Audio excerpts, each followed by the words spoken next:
À La Ferté-Imbaud, dans le village natal de Madeleine-Sologne, nous avons rencontré le propriétaire d'un magnifique musée. De quoi se projeter quelques années en arrière et comprendre ce qu'est l'histoire du vélo racontée par un passionné collectionneur chevronné.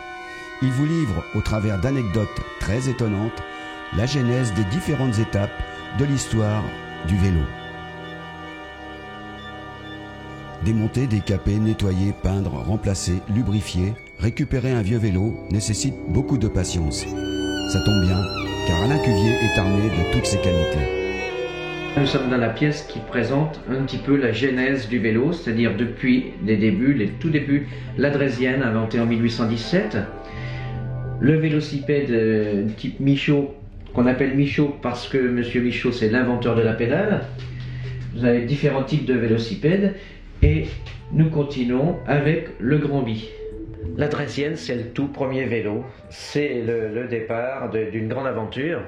Puisque le vélo, eh bien, c'est le premier moyen de transport individuel inventé par l'homme. Alors expliquez-nous, qui invente cette Draisienne? Eh bien, c'est le baron Drève.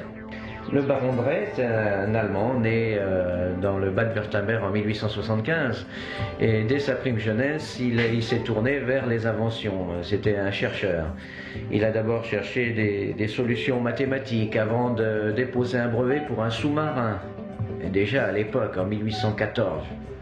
Et puis en 1817, il s'est tourné vers le moyen de transport, un moyen de transport pour remplacer le cheval.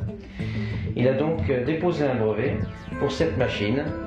En fait, cette machine est très simple, c'est simplement deux roues avec un corps en bois. On s'assoit dessus et on marche. Il l'avait appelé dans son brevet la machine à marcher. Il a déposé un brevet en Allemagne qu'il a peiné énormément à avoir, et puis il s'est tourné vers la France. Et en France, on lui a accordé un brevet en 1818. Il est donc venu la présenter à Paris. Et à partir de là, il ne fabriquait pas lui-même, il s'est trouvé des personnes pour fabriquer, des industriels pour fabriquer à sa place. Et il avait un brevet d'exploitation de 10 ans, donc pendant 10 ans, il pouvait vendre ses draisiennes. Et il en a vendu évidemment beaucoup, mais il était plutôt réservé aux grandes familles de l'époque. À cette même époque, cette draisienne était exportée en Angleterre. Et à partir de là, il y a eu quelques fabricants en Angleterre, évidemment, qui ont diffusé, qui ont déposé des brevets et qui ont diffusé aussi cette machine. Et celle que je présente ici ressemble plutôt à un modèle de Dennis Johnson, qui était le principal fabricant anglais, plutôt qu'à celle du baron Drève. Et on sait quand est-ce qu'elles sont arrivées en France, ces draisiennes? Cette draisienne est arrivée en France en 1818. En 1861, Monsieur Michaud, Pierre Michaud, qui était artisan charron à Paris, a eu une draisienne à réparer. On lui a amené une draisienne à réparer. Il l'a fait réparer à son fils, Ernest, qui l'a essayé aussitôt. Et en revenant de cet essai, il dit à son père c'est très bien, mais on se fatigue autant dans les descentes à lever les jambes qu'à marcher. Alors son père lui dit mais pose donc 2 repose-pieds sur la fourche. Et puis mieux, mets donc une manivelle coudée dans l'axe du moyeu et tu pourras pédaler et ainsi reposer tes jambes. Sitôt dit, sitôt fait. C'est comme ça qu'est née la première pédale. Alors évidemment, au début, c'était pas un modèle aussi beau. La pédale, c'est très simple, c'est une pédale en bronze avec un contrepoids pour qu'elle soit toujours en place. D'accord. Donc ce vélocipède, en 1861, Pierre Michaud en a fabriqué quelques-uns, mais très peu. En 1864, il en a fabriqué un petit peu plus, mais toujours une production très confidentielle. Et puis arrive 1867, et là des journalistes se mettent à faire des articles, et il y a une profusion d'articles dans les journaux sur le vélocipède, ce qui donne un élan à la fabrication. Et de quelques constructeurs en 1867, on passe à 150 en 1869, dans toute la France. D'accord. Et qu'il y a eu une diffusion extraordinaire. D'autant que pour promouvoir ce vélocipède, on organisait aussi des courses dans les villages. Alors ça, c'est tout simplement le frein. Voilà, il suffit de tourner le guidon et il y a un frein qui vient serrer sur la roue arrière.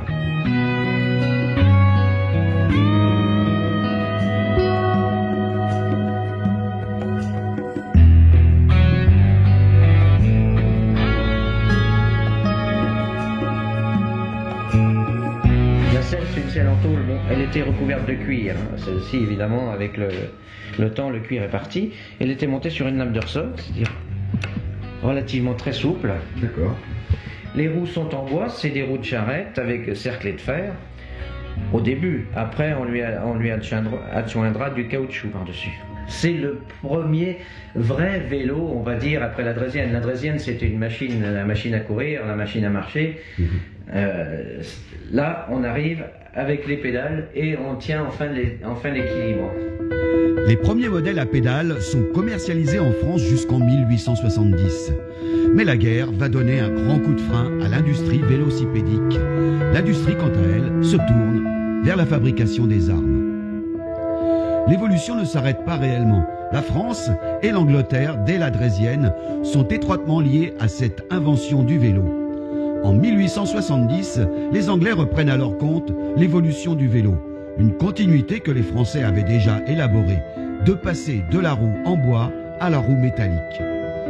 Des roues plus légères, car on passe des vélos de 35 kg qui sont également limités en vitesse par le diamètre de la roue. On agrandit donc cette roue, évidemment en fonction de la taille du cycliste, pardon, mais aussi fonction de la vitesse qu'on veut obtenir. Étant donné que les pédales sont fixes sur l'axe de la roue, un tour de pédale, c'est un tour de roue. Plus on agrandit le diamètre de la roue, plus on augmente sa vitesse. Voilà pourquoi on a des très grandes roues et une toute petite roue à l'arrière, parce que la petite roue arrière, en fait, ne sert qu'à tenir l'équilibre. Alors, ça s'appelle comment, alors, ce genre de vélo, là? Eh bien, on appelait ça le grand bicycle. D'accord. Dans le diminutif grand bi. Donc, en quelle année ça démarre, alors? En Angleterre, le premier Grand Bi, 1871. Là, j'ai des modèles relativement anciens, avec la fourche pleine, encore le corps plein, qui date cela des années 1870. Et on arrive après, dans les années 1880, avec des vélocipèdes plus légers, en tube creux, puisqu'on a emprunté le tube au gaz, en fait. D'accord. Et des fourches creuses aussi. Et là, le dernier, là? Le dernier, ces deux-là datent de la fin des années 1880. Ça, c'est mon modèle préféré, c'est celui avec lequel je roule. Voilà. C'est un Rudge, c'est un modèle anglais qui date de 1888. Voilà, là on a un corps plein en fer, forgé. D'accord. La fourche, pareil. Tout est en fer forgé. Et c'est un vélo qui fait 23 kg celui-ci. D'accord. De 35 kg, nous sommes passés déjà à 23 kg, ce qui est déjà une grande aventure. Et après, donc? Après, on passe avec des corps creux. C'est-à-dire que là, on a emprunté un tube, là c'est un tube étiré. Et pour la fourche, alors la fourche, elle a été inventée, la fourche creuse a été inventée par Monsieur Truffaut.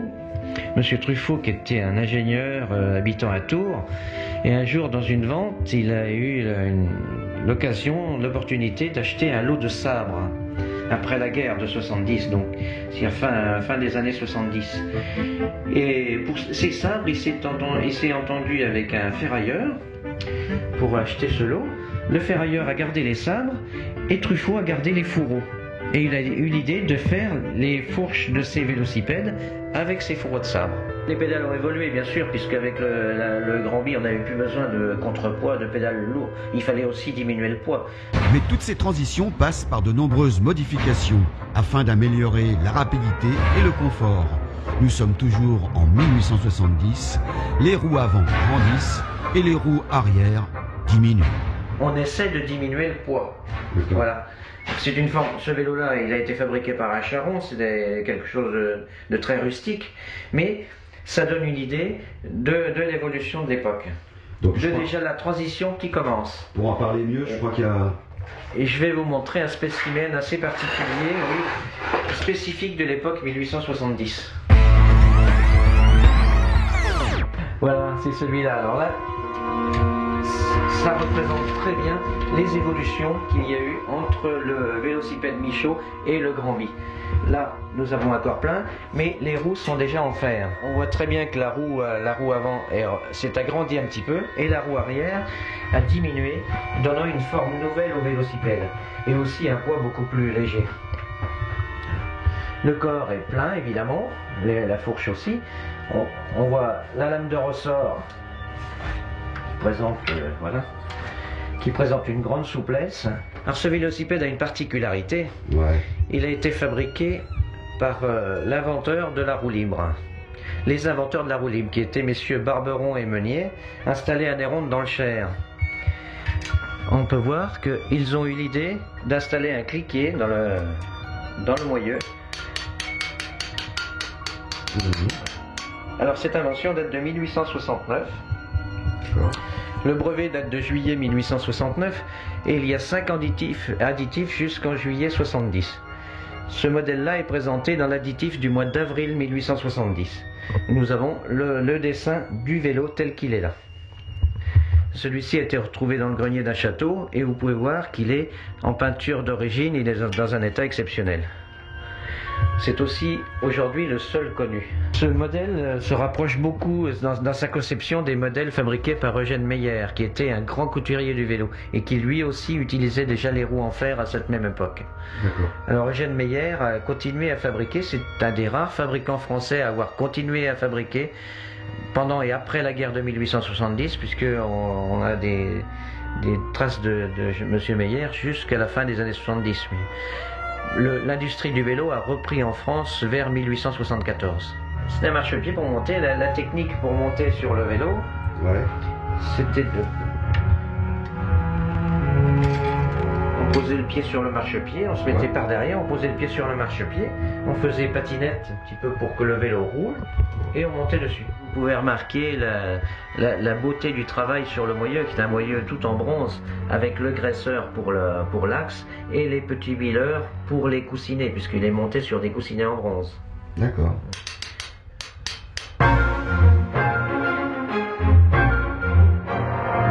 C'est un très beau vélo, mais vous avez pu constater que c'est un vélo aussi d'équilibriste. Les roues allant d'1 mètre jusqu'à 1,50 m. Alors donc on invente autre chose après alors. Donc qu'est-ce qui se passe? Ce vélo était quand même réservé à des sportifs. Donc il a fallu trouver quelque chose pour que plus de personnes puissent pratiquer la vélocipédie. Et là on a pensé à utiliser la chaîne. La chaîne qu'on emprunte au tricycle, puisque les tricycles existent déjà depuis un petit moment. Et on voit apparaître en 1885 les premiers vélos de sécurité. On appelle ça vélo de sécurité parce qu'évidemment c'est beaucoup plus pratique, on a les pieds qui touchent par terre et il y a moins de risque de chute qu'avec les grands. Un des tout premiers vélos de sécurité, un vélo qu'on appelle le cadre en croix compte tenu de sa forme, puisque vous pouvez constater qu'il forme une croix. Voilà. Donc ces premiers vélos utilisent la chaîne. Bon, ce sont des chaînes extrêmement solides, extrêmement grossières, mais c'était déjà une très belle invention. Mais dites-moi alors, ça, c'est un vélo de femme? Ce n'est pas un vélo de femme, c'est un vélo d'homme. Il faut savoir qu'à cette époque, faire du vélo pour une femme, c'était quelque chose de très très mal vu. Pour les autorités médicales, le vélo n'était absolument pas compatible avec la femme. D'abord, déjà, elle n'aurait pas la puissance pour l'emmener, c'était inélégant. Et de plus, il arguait que le contact avec la selle pouvait amener certains plaisirs malsains. C'est une idée qui est disparue vers les années 1891-92. Des médecins, au contraire, beaucoup plus ouverts, et puis ouverts aussi à la pratique du sport. ont décrété qu'il était la pratique du vélo était au contraire quelque chose de très hygiénique pour la femme, et ils les ont encouragés à faire du vélo et à se débarrasser de leur corset qui les maintenait et qui les empêchait de respirer la plupart du temps. Donc les premiers vélos de femmes sont apparus quand alors? Les premiers vélos de femmes apparaissent à partir de 1890-92. Le cadre évolue très rapidement. Puis on passe d'un cadre en croix qui est quand même un vélo relativement rigide et peu pratique avec des nouvelles formes de cadres. On voit à partir de 1888 déjà apparaître des nouvelles formes de cadres. Alors ici, nous avons un modèle qui est apparu entre 1890 et 1892. Il a une forme très spécifique. Ces tubes courbés, comme ça, sont très particuliers et très spécifiques de l'époque 1891-92. Alors ce vélo est un cadre Clément. Clément était un des plus gros fabricants de l'époque, à partir du début des années 80 jusque bien après 1900 déjà. C'était un des plus importants fabricants de l'époque 1890, plus important que Peugeot et quelques autres constructeurs de la même époque. Donc après, nous passons sur toujours un modèle Clément, mais une évolution encore dans le cadre, avec ce qu'on appelle le cadre incliné, c'est-à-dire que le tube descend vers l'arrière. Le tube qu'on appelle tube horizontal aujourd'hui descend vers l'arrière. Ce vélo-là est un modèle de 1895. C'est un Clément, parfaitement reconnaissable à son excentrique tendeur de chaîne, qui est spécifique à l'année 1895, qui apparaît au catalogue en 1895, et aussi à l'évolution de la tête de la fourche. Voilà. La particularité de ce vélo, comme du précédent, c'est d'être monté avec des roues à bandage. Le bandage, eh bien, c'est l'ancêtre, c'est ce qu'on avait avant le pneu. C'est un boudin de caoutchouc très, très dur. Le cadre a atteint sa forme finale. On arrive au cadre diamant qu'on connaît encore aujourd'hui. Le pneu arrive. Alors le pneu, il a été inventé en 1888. Officiellement, il y a eu quelques essais avant, mais il a été inventé en 1888 par Monsieur Dunlop. Monsieur Dunlop, c'était un pharmacien écossais qui eut l'idée, pour le vélo de son fils, d'utiliser ce qu'il avait dans son officine, c'est-à-dire du latex pour faire une chambre à air. Et il a fixé cette chambre à air sur les roues du vélo de son fils, et il a entouré cette chambre avec des bandes à l'époque. Mais le pneu était toujours quelque chose de très difficile, il fallait 4 heures pour réparer une roue. Et c'est en 1891 que les frères Michelin ont l'idée de fabriquer le premier pneu démontable. Le premier vrai pneu qu'on pouvait réparer, on pouvait réparer sa roue en cours de route sans problème. Il fallait une demi-heure, 3/4 d'heure, mais c'était réparable beaucoup plus facilement. On a là un autre modèle de cadre incliné, l'époque 1892-93, qui lui est monté avec des pneus.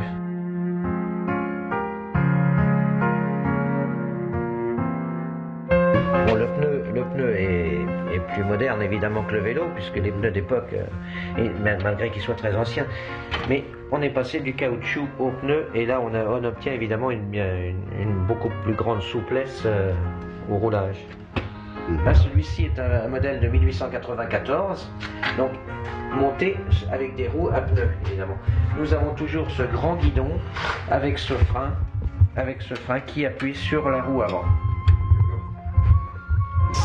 Ça fait partie des premiers vélos de femmes. C'est pas les tout premiers, mais ça fait partie des premiers vélos de femmes. En 1894, il était tout à fait accepté que les femmes fassent du vélo. Il y avait beaucoup de femmes qui pratiquaient le sport. C'était évidemment une façon, ce qu'on appelait l'hygiène de vie. Dans cette première partie, nous avons vu l'évolution jusqu'au cadre diamant, un cadre fermé, comme celui que l'on connaît de nos jours. Et dans les années 1890 à 1900, une multitude d'inventions vont peut-être révolutionner le vélo. Du moins, c'est ce que l'on pensait à l'époque. Ce n'est qu'un florilège que Alain Cuvier possède, bien évidemment. Il en reste bien d'autres à l'approche des années folles. C'est un brevet Lavigne de 1893, et ce vélo a été commercialisé par la maison Thérault. Le principe est simple. Il est de remplacer la chaîne. Toutes ces inventions tendaient soit à améliorer la chaîne, soit à la supprimer, parce qu'il y avait évidemment, la chaîne avait évidemment ses détracteurs. Il faut dire que les routes de l'époque étaient en très mauvais état, c'était souvent boueuses. La boue venait se caler entre la chaîne et le pédalier, il y avait souvent des bris de chaîne, et puis des problèmes pour circuler, il fallait s'arrêter pour nettoyer et tout ça. Donc les évolutions les chercheurs essayaient d'améliorer ce système. Dans le cas présent, nous avons une chaîne qui a les dents. Ce n'est plus le pédalier qui a les dents, c'est la chaîne. Et la chaîne tourne sur des galets. Le pédalier est composé de 2 plaques avec des petits galets libres qui tournent à l'intérieur. Le but recherché, c'était de supprimer la résistance mécanique. Et de ce côté-là, on y arrive très bien. D'un autre côté, il y a quand même un poids un petit peu plus important. Et puis il y a aussi un plateau qui est immense, qui nous donne un développement de 7,60 m, ce qui paraît quand même énorme. Pour un vélo de tourisme, c'est quand même quelque chose d'énorme. Celui-ci a été fabriqué en 1889, alors 99, pardon. Alors on le sait par rapport à son numéro de série. Alors la particularité de ce vélo, c'est qu'il est également muni d'une roue libre. On a vu précédemment que la roue libre a été inventée en 1869. Seulement, étant donné le peu de freinage, l'équilibre qu'il fallait avoir sur les vélos, le peu de frein qu'on avait, c'était quelque chose de très très dangereux. Il y a eu seulement quelques fabricants qui ont tenté l'expérience et ça a été très vite abandonné. Et là, on retrouve la roue libre qui a été reprise en compte par la maison Sache vers le milieu des années 1890. Alors on la voit cette roue libre? On la voit cette roue libre, on la voit fonctionner, voilà. C'est une roue libre très simplifiée par rapport à ce qu'on connaît aujourd'hui, elle est beaucoup plus simple, c'est simplement 3 petits galets à l'intérieur qui bloquent la roue quand on avance et qui la libèrent quand on arrête de pédaler. Je vous ai dit, il y avait beaucoup de détracteurs de la chaîne qui cherchaient à supprimer cet engin qui leur paraissait une aberration. Et on a là quelque chose de très rare. Ouais. Très rare mais très intéressant. Voilà. C'est un retour au grand bi, seulement pour ne pas avoir cette grande roue, annuler l'inconvénient de cette grande roue, on a imaginé d'y mettre des pignons, qui fait un multiplicateur, qui fait que quand on fait un tour de pédale, la roue fait 2 tours et demi. Alors le principe en était simple. Une roue folle sur l'axe, un pignon fixé sur le moyeu de la roue, un autre sur l'axe, qui renvoyait le mouvement à 2 pignons au-dessus, 2 pignons identiques mais inversés. D'accord.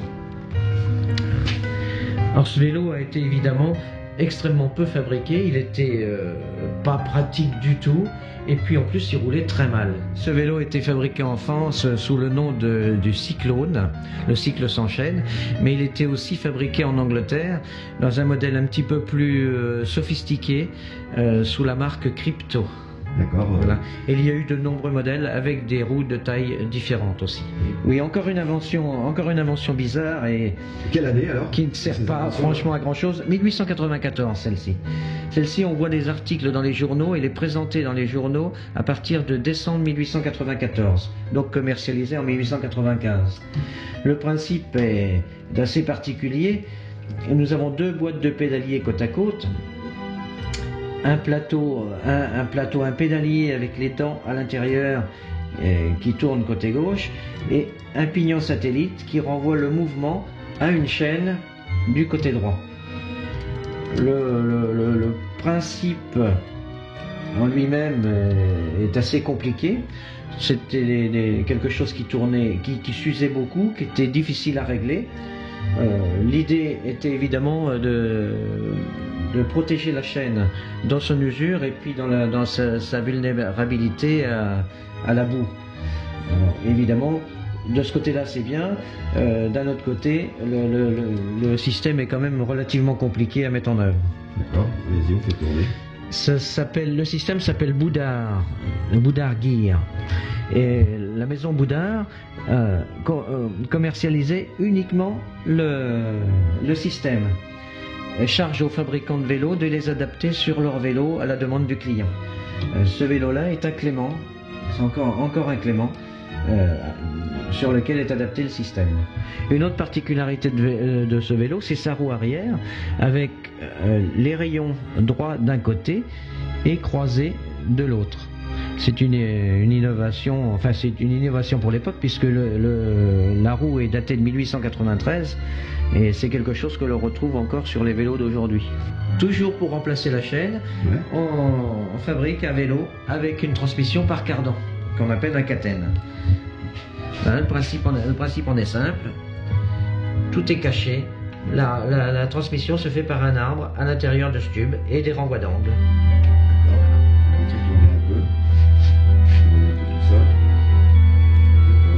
Il n'y a plus de chaîne. Tout est protégé de la boue, il n'y a aucun souci, la boue ne peut pas rentrer et nous n'avons plus de chaîne.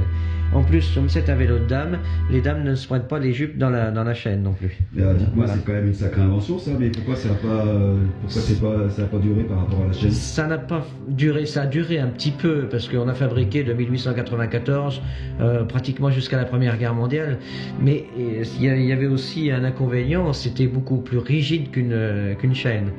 Et le roulage avec une chaîne, c'est relativement souple, avec un cardan.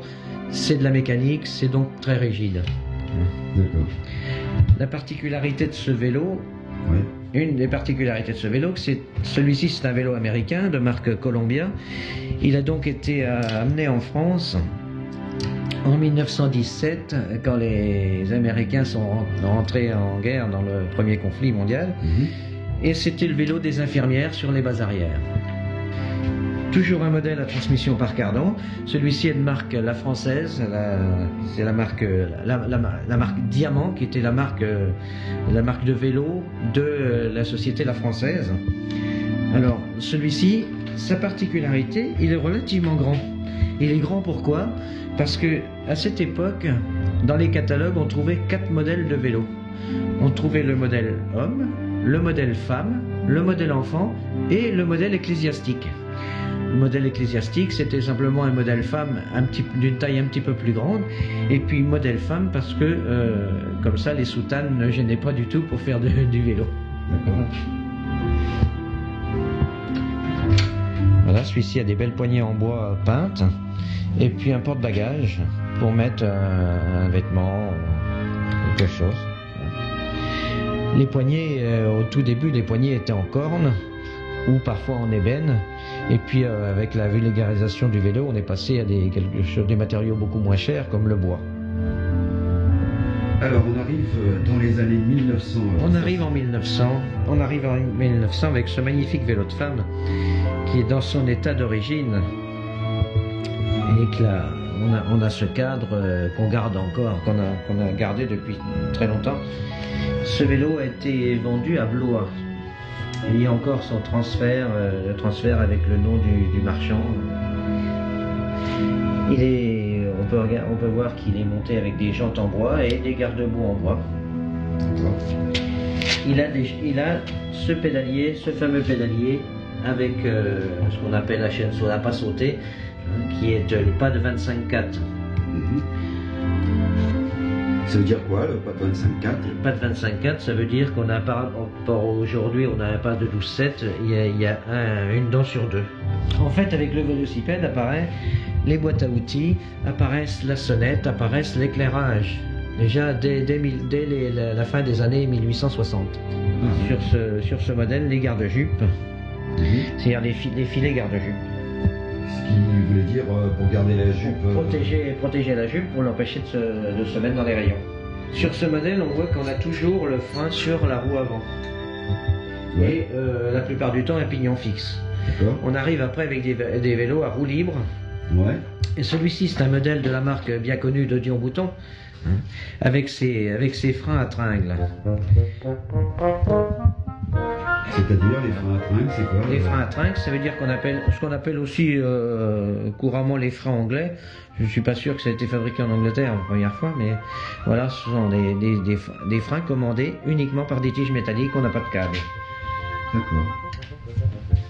Le frein avant comme le frein arrière, vous voyez que le câble passe sous la tige métallique passe sous le cadre et vient serrer sur le frein sur la roue. Les selles, toujours pour l'évolution aussi, un petit peu. Dans la selle, on a beaucoup évolué, puisque les premières selles étaient des selles à coussiner, et là on arrive avec des selles telles qu'on les connaît presque encore aujourd'hui, quoi. Sauf qu'elles sont en cuir. Donc 1900, un peu plus de 1900, toujours les poignées en bois. Toujours les poignées en bois. Les poignées en bois, très longtemps, jusqu'à la Deuxième Guerre mondiale, on utilise toujours les poignées en bois, et même après encore. Alors, être direct, c'est un système très simple. Ouais. En fait, nous avons 2 roues libres à l'arrière, et la chaîne vient faire demi-tour sur un petit galet. Le principe en est simple, on pédale en avant, on entraîne la petite roue libre, on pédale en arrière, on entraîne la grande roue libre, également vers l'avant. Alors. Ce qui fait qu'on avait 2 vitesses. Sur le plat en roulage normal, on pédalait en avant, et dès qu'il y avait une côte, on pouvait pédaler en arrière, et on avançait toujours. C'est un système très curieux qui est apparu en 1903 ou 4 et qui a été commercialisé jusqu'en 1939 par la société Manufrance. Pour bien présenter le système à cardan, vous voyez que c'était quelque chose qui était utilisé aussi par les coureurs professionnels, puisque Gaston Rivière, qui est originaire de Romorantin d'ailleurs, a participé 3 fois au Bordeaux-Paris, a remporté 3 fois le Bordeaux-Paris en 1896, 97 et 98, avec un cycle Oméga à transmission par cardan. Toujours dans le domaine des évolutions, des améliorations, des inventions, dans les années 1920, la maison Magnet de Bon a eu l'idée d'utiliser une boîte de vitesse dans le pédalier pour en remplacer le dérailleur. Et nous avons ici un modèle qui est un modèle allemand, lui, puisque c'est un vélo Adler, avec boîte de vitesse dans le pédalier. Vous pouvez voir qu'il n'y a pas de dérailleur. La transmission se fait toujours par la chaîne, mais nous avons 3 vitesses en utilisant ce levier, voilà, qui nous change les vitesses, s'il veut. Voilà.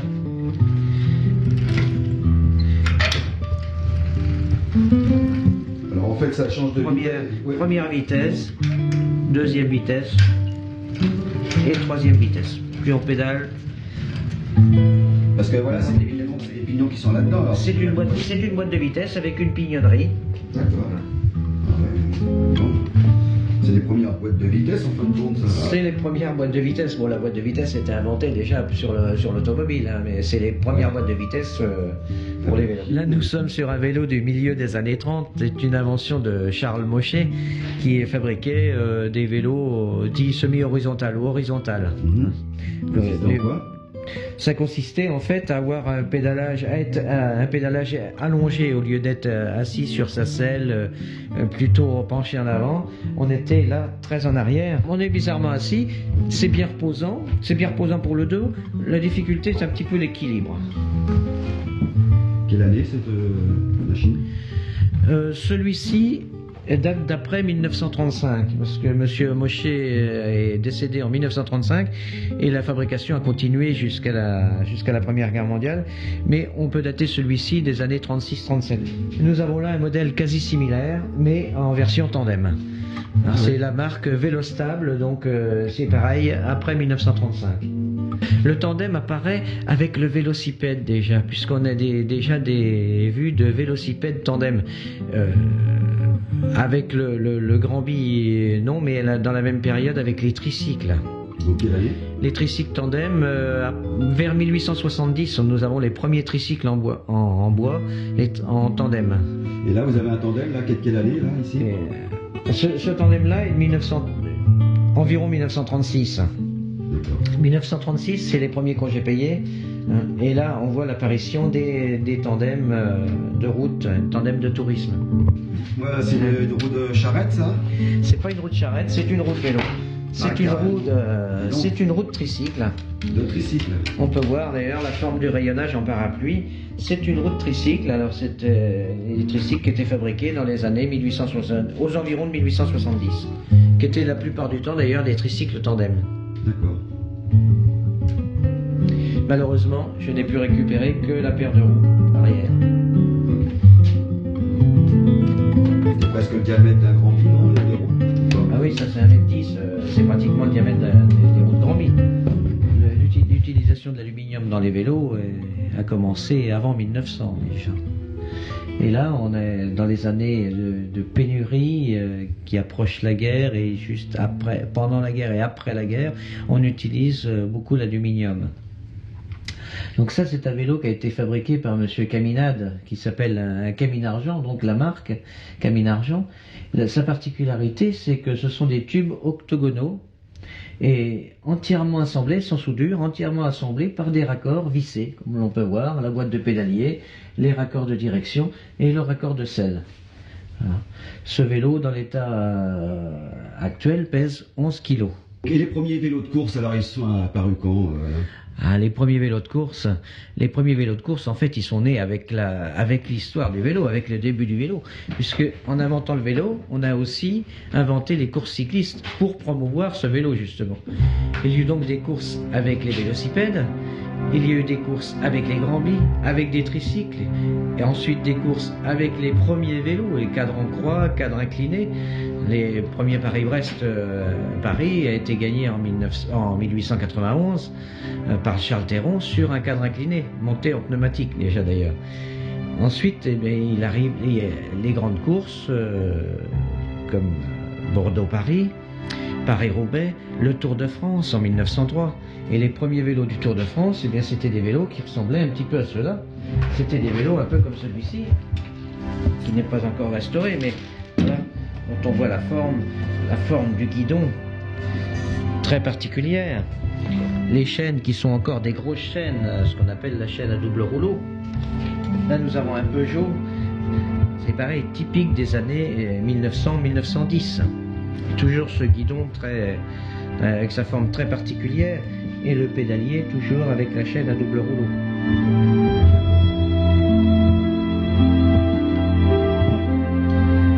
C'est encore un Peugeot, mais ce modèle-là date des années 1910, entre 1910 et 1920.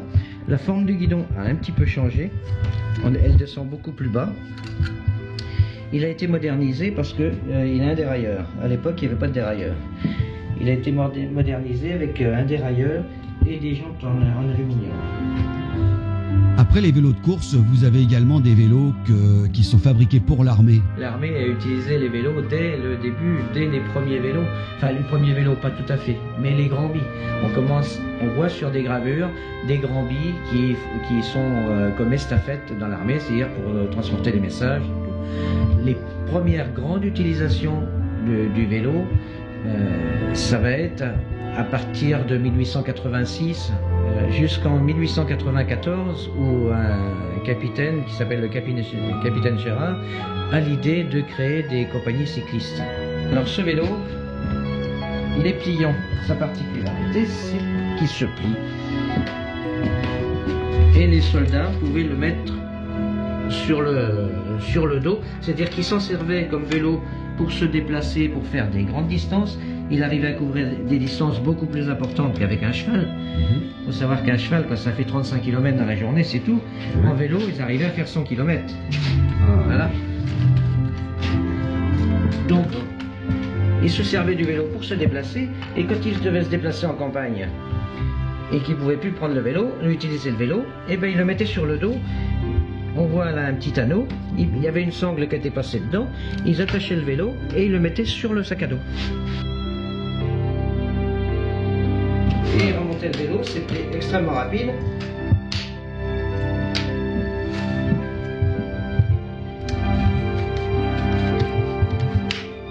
Voilà.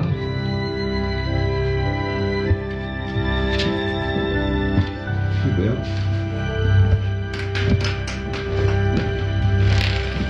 Ok. Et on trouve au catalogue Peugeot la version civile. Il fabriquait pour l'armée. On a là une version militaire et là une version civile. Ce type de vélo a été au catalogue Peugeot jusqu'à la Première Guerre mondiale. Alors ce vélo, c'est celui de l'armée suisse. L'armée suisse a introduit les vélos, enfin ce type de modèle, parce qu'ils en avaient probablement avant, mais ce modèle a été conçu en 1904. Et il est resté en activité sans aucun changement jusqu'en 1990. Simplement, à chaque refabrication, il y avait un appel d'offres et c'était pas forcément les mêmes fournisseurs, donc le matériau changeait. Nous avions une sacoche en toile au début, là c'est une sacoche en cuir et carton bouilli.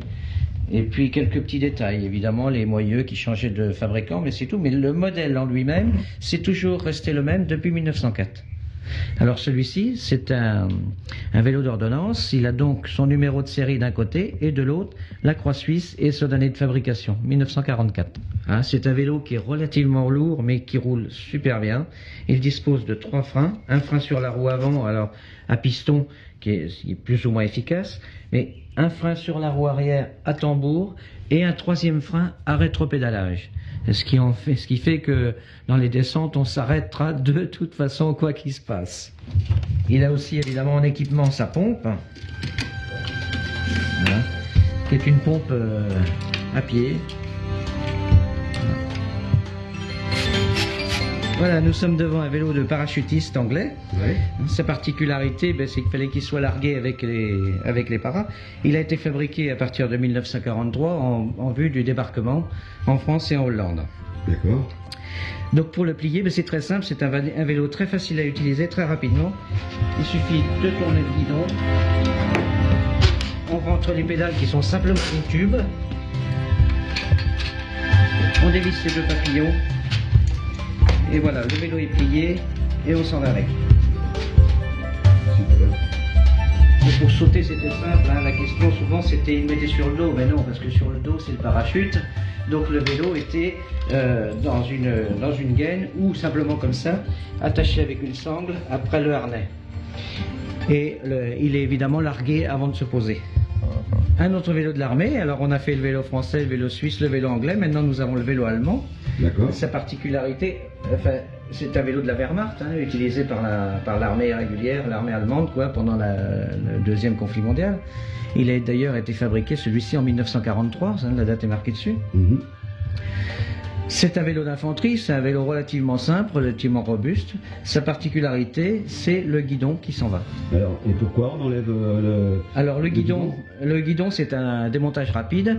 Pourquoi? Parce que dans les transports, il fallait pouvoir faire rapidement tourner le guidon pour pouvoir coller les vélos les uns au bord des autres, au long des autres. Il y a une autre raison que je vais vous montrer, si vous voulez.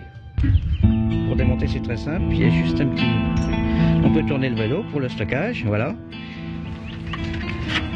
Et maintenant, essayez donc de partir avec mon vélo. Je ne partirai pas avec. Je suis désolé. Les Allemands se méfiaient des voleurs et donc à chaque fois qu'ils posaient leur vélo, ils enlevaient le guidon, ils partaient avec le guidon sous le bras comme ça et ils étaient sûrs de retrouver leur monture en revenant. Ça fait près de 30 ans que je collectionne et que je restaure mes vélos, donc c'est une passion de longue date. Donc il y a un petit atelier, on peut... Il y a un petit atelier maintenant, oui, je vais vous emmener à mon atelier.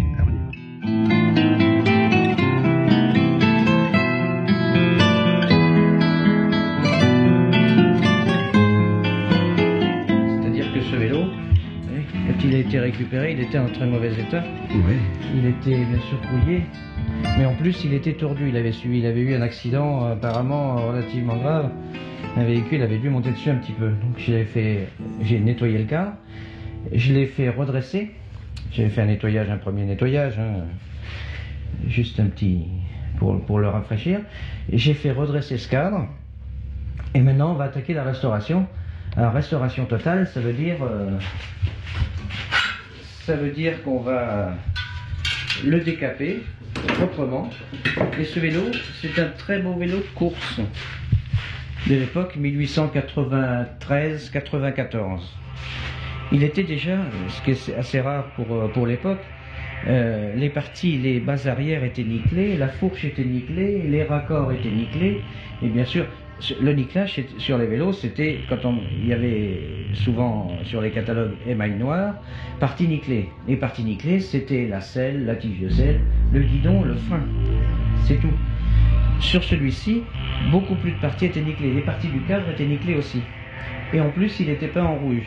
Ce qui était particulier à certains vélos de course et seulement sur demande du client. D'accord. Et celui-là va se terminer comment alors? Celui-ci, il va être restauré comme s'il sortait du magasin. C'est-à-dire en rouge il sera? En rouge, on va lui restituer sa couleur d'origine, on va lui refaire les parties nickelées. Les roues vont être bien évidemment rayonnées à neuf, parce que là on a un pneu d'époque. On a là-dessus ce vélo, on peut supposer qu'il a roulé au début des années 90 et puis qu'il a été stocké, il n'a plus roulé après. Le pneu est d'origine. Un vélo comme ça, en y travaillant un petit peu tous les jours, ça va me prendre dans les 3 semaines. D'accord. Parce qu'il y a beaucoup de... faut dire que pour faire du nickelage, je fais mon nickelage moi-même. Donc il y a beaucoup de préparation avant le nickelage, il y a du polissage. Sur le guidon, là on voit encore des parties nickelées, il y a des parties rouillées. Il faut que j'obtienne un poli fini exceptionnel avant de passer au nickelage. Les roues vont bien sûr être rayonnées, les jantes repeintes, les moyeux nickelés, tout va être démonté. Parfait. Ça nous paraît bien tout ça. Voilà, nous avons toutes les pièces. La fourche. La fourche, on le voit bien, des traces de nickelage ancien en haut et en bas. Bon, le frein. La cuillère de frein qui se fixe sur le guidon. Le frein, les deux parties du frein à piston qui appuie sur la roue avant. Là, nous avons le pédalier qui a déjà été, lui, partiellement nettoyé. D'accord. Et les manivelles, quand je l'ai trouvé, il n'avait plus de manivelles. J'ai donc fait alaiser des manivelles qui sont de la même époque, mais qui n'étaient pas au même diamètre. Voilà. Et ça, ce sont des poignées en corne d'époque qui vont équiper les bouts du guidon.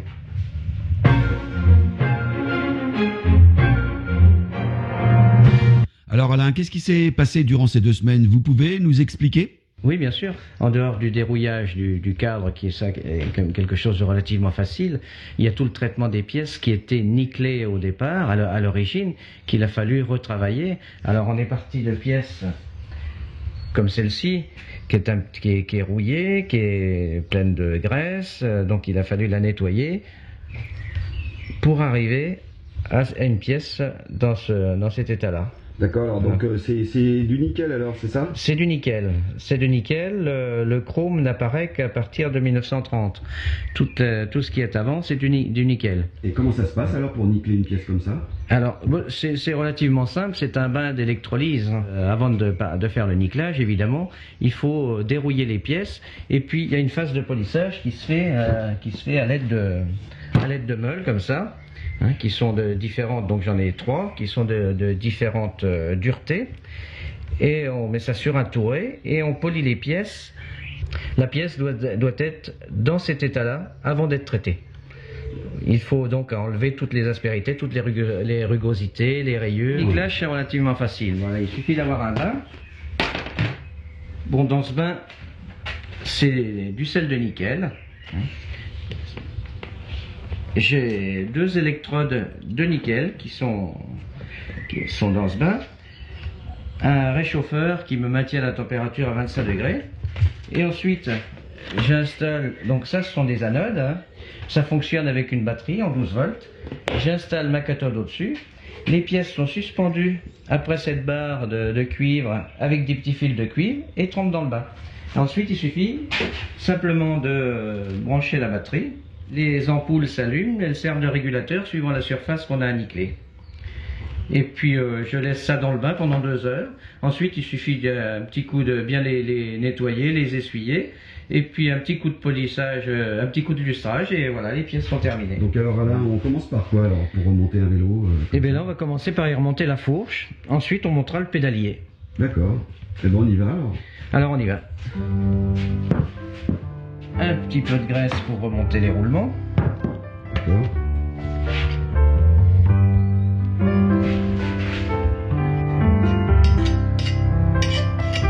Voilà, et j'installe les billes, une par une. Il y a combien de billes comme ça là? Tu le sais? C'est 21. Voilà, une fois que j'ai mis les billes, je glisse la fourche sur le blanc, dans la douille de direction, et je fais la même chose au-dessus. C'est pour le guidon, ça? C'est pour le... ben, c'est le roulement du haut. Ouais. Bien, je remets la cuvette supérieure.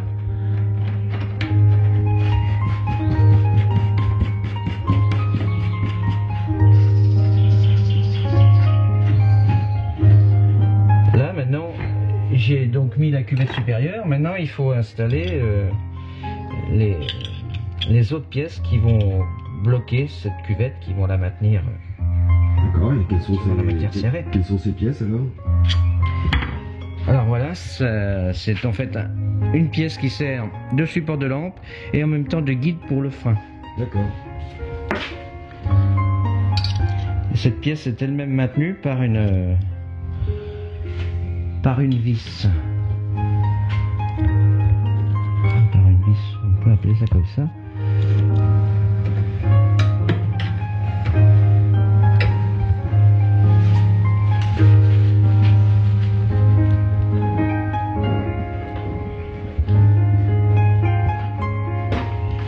Voilà, j'ai donc installé ce support de lampe et le contre-écrou qui vient bloquer tout l'ensemble.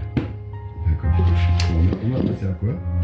Maintenant, il y a deux options. On peut mettre le guidon tout de suite, Ouais. le frein, le guidon, ou passer au pédalier. Je vais peut-être mettre le guidon tout de suite, ça sera plus simple. Voilà. Donc, pour mettre le guidon, il faut que je commence par enfiler le frein. Voilà. Avec son petit ressort.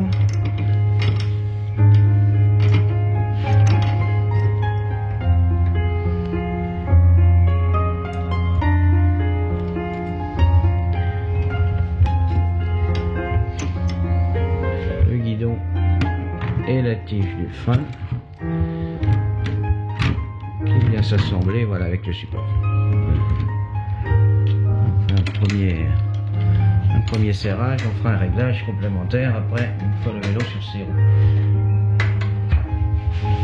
Donc là, on va attaquer le pédalier, c'est ça?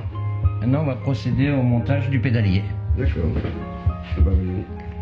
Donc ça se passe. Donc, comme pour le roulement de direction, un petit peu de graisse. On remplit la cuvette de graisse. Maintenant, on va installer les billes. Ouais.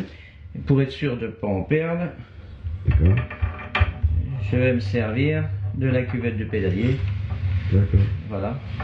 De la cuvette de l'axe du pédalier. Ils empêchent de tomber plus bas.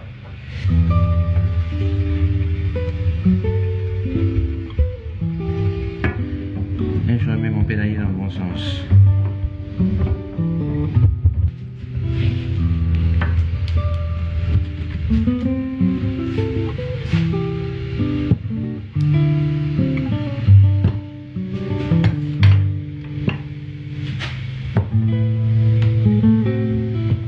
Votre voisin, c'est pas du vélo qu'il fait puisque ça fait du bruit? Mon voisin il jardine, pelier. On va accrocher le vélo pour pouvoir y mettre ses roues. D'accord.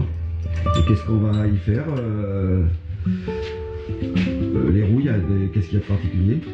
Les roues, elles ont été démontées complètement. Ouais.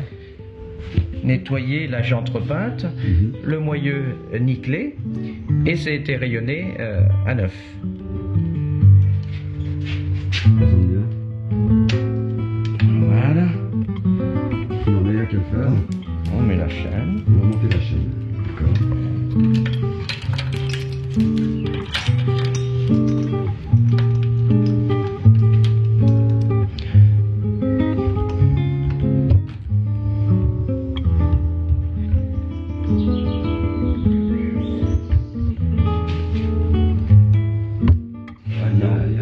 Maintenant on passe au réglage. Tension de la chaîne. Donc ça se fait à partir de ces tendeurs. Ouais. Voilà. Je vais remettre l'écrou, voilà. Donc après il suffit de régler en vissant ce... D'accord. Voilà, la tension est correcte.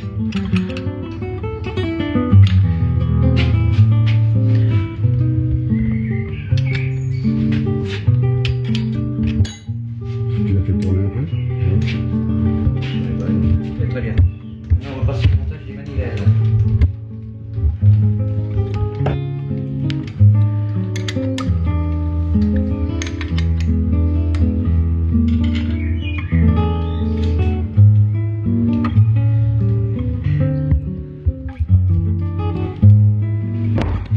mettre les pédales. Alors les pédales ont été, c'est pareil, nettoyées, nickelées, polies, nickelées et reconditionnées. Avec des billes neuves. Pédales d'origine. D'accord, eh ben vas-y. Pédalons.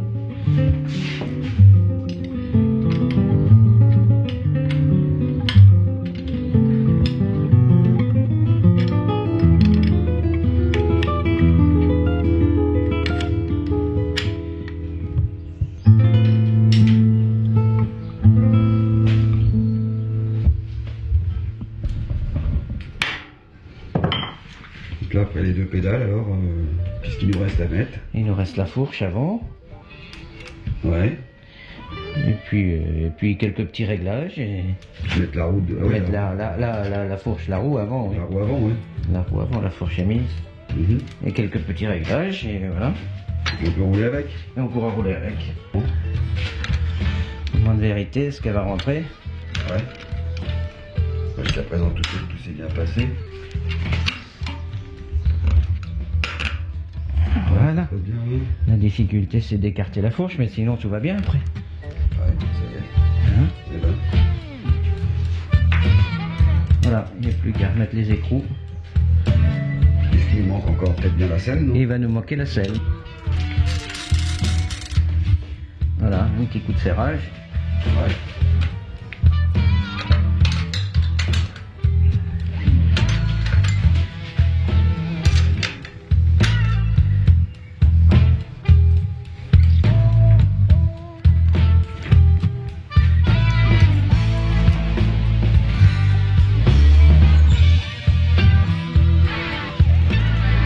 Notre vélo sur ses roues.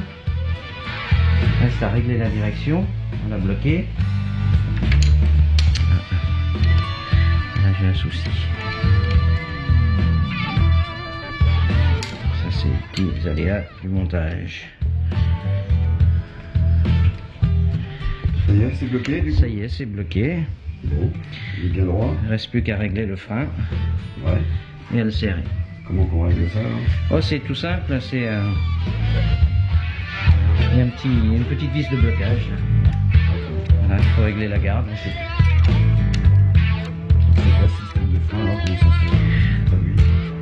C'est un frein, ce qu'on appelle le frein à piston, qui vient freiner directement, voilà, sur la roue avant. Ça vient freiner sur le pneu avant, avec le petit ressort de rappel. Voilà, c'est tout simple et ça freine relativement bien. Voilà.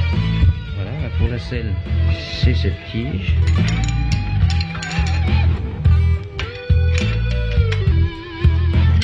Voilà la selle a été reconditionnée, aussi repeinte, le cuir remplacé.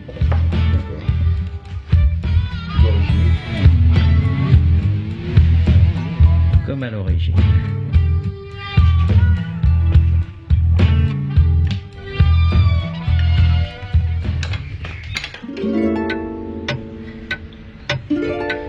Et voilà, et là on a un vélo qui On va l'avancer un presque petit peu là. sorti d'usine.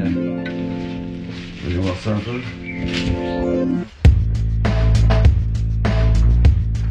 Voilà. Alors c'est un des premiers vélos à pneus. Voilà, le vélo est terminé. Maintenant, le premier essai sur la route. Ça va bien, ça va bien. La chaîne fait un peu de bruit.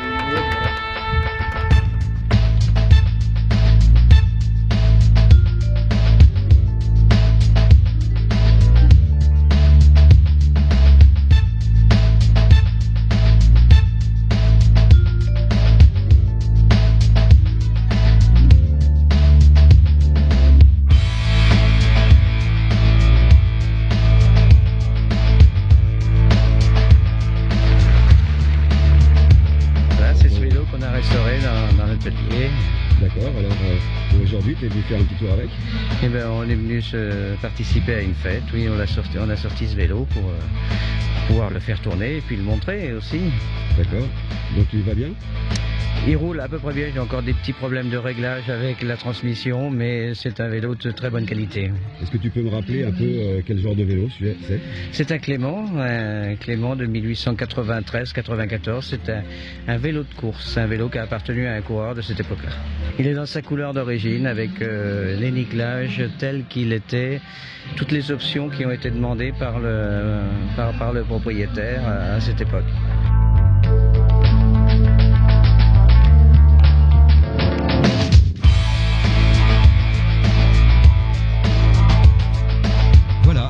Nous arrivons au terme de ce reportage à la rencontre de ce collectionneur ô combien sympathique. Maintenant que vous le connaissez mieux, vous pouvez en faire part à vos amis et amoureux de vieux vélos pour aller visiter ce magnifique musée où il vous attend et réserve encore bien des surprises. Dans cette vitrine, par exemple, c'est tout ce qui est avertisseur sonore. D'accord. Les sonnettes. Donc au début, c'était des clochettes. Là, on a toute une gamme de clochettes. Voilà, c'était accroché au guidon. Alors la particularité, une clochette, ça sonne tout le temps. Donc pour pas que ça sonne, le plomb était équipé de 2 petits ergots. On pouvait l'accrocher sur le côté. Et quand on voulait s'en servir, il suffisait de donner un petit coup. Et voilà. Comme celui-ci. Voilà. Un son très particulier. D'accord. Un peu la grenouille. Voilà, et puis on a des sonnettes anglaises qui datent de 1885-90 environ. Voilà. C'est une sonnette de type ding-dong, donc quand il y a le couvercle, ça sonne un coup en haut, un coup en bas. Et il y a l'emplacement pour 2 ampoules de rechange en cas de panne. Ça fait partie de l'éclairage. Ce sont des lampions. Ouais. Un petit peu servi, hein. Voilà. Donc c'est les deux mêmes. Celui-ci est ouvert, celui-ci est fermé. Alors, utilisez ça en quelle année là? Oh, on trouve ça en quelle année? C'est difficile à dire parce que on trouve ça au catalogue encore jusque dans les années 50. C'est quand même très très étonnant parce qu'on a l'électricité depuis le début du siècle. Et en 1950, en 50-52, on trouve encore dans les catalogues tous les types d'éclairage, c'est-à-dire les lampions, les lampes à bougie, les lampes à pétrole et les lampes à carbure. Et puis les lampes électriques, bien sûr. C'est quand même très étonnant de trouver 50 ans après l'utilisation de l'électricité, de trouver encore des lampions. D'accord. Celui-ci, il a sa marque, le Météore, et il est encore marqué médaille d'argent 1903. Donc lui, il a participé à un concours. Donc la clé avec divers trous qui correspondaient aux écrous qu'on pouvait avoir à serrer ou desserrer. Souvent, elles sont marquées. On a des clés qui sont au nom du fabricant, comme cette clé qui est au nom de JB Louvet, un grand fabricant de vélos de la fin du 19e, début 20e. Une petite clé qui est siglée Michelin. Alors c'est assez marrant parce qu'il y a la fait clé démonte trou d'un côté et puis il y a le petit démonte obus pour les pneumatiques de l'époque à l'autre bout. Les antivols façon menotte. Antivol cadenas et les antivols un petit peu plus sophistiqués à un numéro avec le doigt qui se tournait, qui se mettait entre les rayons pour empêcher le vélo de partir. Un autre quelque chose de très intéressant là, à l'attention des militaires. Ouais, les militaires au début du siècle portaient encore le sabre, les officiers portaient le sabre. Alors ces 2 petites choses là, l'un se fixait sur le guidon, l'autre sur le fourreau de fourche. Et les militaires fixaient leur sabre dessus pour pouvoir se déplacer en vélo. Voilà, ça ressemble à une boîte. Et quand on l'ouvre, c'est un gobelet. Voilà. Ça servait pour boire? Ça servait pour boire. C'est très étanche puisque ce sont des lamelles qui s'emboîtent les unes dans les autres. Voilà. C'est un verre de poche. On arrive dans la vitrine des lampes où les plus belles lampes sont exposées toujours. Il y a les plus rares. Alors nous avons ici en bas des lampes à bougie, oui, comme celle-ci, voilà. On mettait une bougie dans le tube et puis il y avait un petit ressort qui la faisait monter au fur et à mesure qu'elle brûlait. D'accord. La lampe à pétrole avec son petit réservoir. Et puis voilà la mèche. Le petit réservoir qu'on remplissait en dévissant cette chose. Et puis la mèche qui monte avec la... D'accord. Très belle lampe anglaise, Silver King, qui s'ouvre voilà, de cette façon. Et pour là, c'est pour faire le plein. Et pour allumer la mèche, on ouvrait le côté. La petite vitre de côté s'ouvrait et puis on pouvait glisser une allumette pour aller allumer la mèche. Ici, nous avons des lampes à carbure. Ouais. Donc c'est très simple. Le principe du carbure, c'est très simple. Dans le réservoir du bas, on met du carbure, qui est une pierre calcaire, un petit peu. Dans le réservoir du haut, on met de l'eau. Et puis avec cette petite vis là, quand on dévisse, ça soulève un pointeau. L'eau coule goutte à goutte sur la pierre et ça forme du gaz. Ça se transforme en acétylène. Donc ouais. Après, il suffit d'allumer le bec. Alors un autre modèle. Et ça donne une lumière assez vive. Alors, tout ça sont des modèles différents, des modèles de marques différentes, des modèles français, anglais. Et celle-ci est très intéressante parce que c'est une lampe allemande. Alors, sa particularité, c'est que c'est une bouteille de gaz. En fait, nous avons juste le phare qui se fixe sur le guidon et la bouteille de gaz qui se fixe sous le tube horizontal du vélo. D'accord. Donc quand la bouteille était vide, on allait la faire recharger comme on ramène aujourd'hui une bouteille de gaz chez le marchand. Là, nous avons un modèle électrique. C'est assez intéressant parce qu'il n'est pas entraîné par une dynamo, c'est simplement des piles. Et les piles sont dans une petite sacoche qui est accrochée sous le cadre. Super. Et le phare toujours pris sur le guidon. L'électricité arrive au début du XXe siècle. On utilisait déjà l'électricité avant, mais pour les vélos, pour l'éclairage, on l'utilise aux environs des années 10. On peut avoir un des premiers vélos à dynamo là, ici, dans ce bel établissement. Ici, il y a probablement un vélo à dynamo, il faut juste que je le cherche, que je le trouve. Eh bien, il n'y en a pas. Il n'y en a pas parce que j'ai pas de vélo à éclairage électrique. D'accord. Il pourrait y en avoir, hein. Celui-ci qui est de 1910 par exemple, il pourrait avoir un éclairage électrique. Celui-ci qui est de 1930, et il pourrait avoir un éclairage électrique aussi. Hein. Simplement, c'était pas forcément de série sur les vélos, donc. Ça est bien ça. Ah, celui-là, c'en est un. Oui. Bon, bah voilà. Alors, on en a trouvé un. Oui. On a trouvé une dynamo. On a trouvé une dynamo. Alors celui-ci, c'est un vélo allemand, c'est un vélo qui a été utilisé par la Wehrmacht. Ouais. Pendant l'occupation. Voilà, donc une dynamo. Donc il a une dynamo et il a son phare.